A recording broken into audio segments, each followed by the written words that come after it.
Un grup de membres de la plataforma Salvem la Riera s'ha manifestat davant les portes de l'Ajuntament de Malgrat de Mar.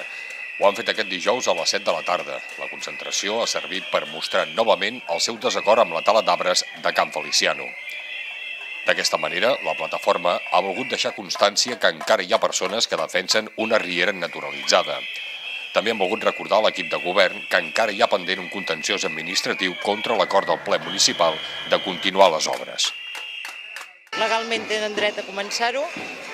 Si la sentència, com he comentat, és favorable a la plataforma, hauran de tirar enrere, però evidentment els arbres no hi seran.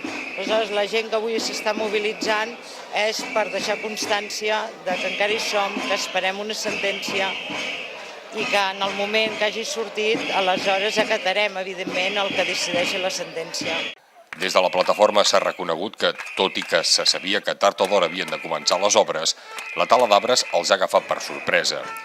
Segons els ha comunicat el govern local, la tala corresponia a l'adequació de l'espai per poder començar les obres.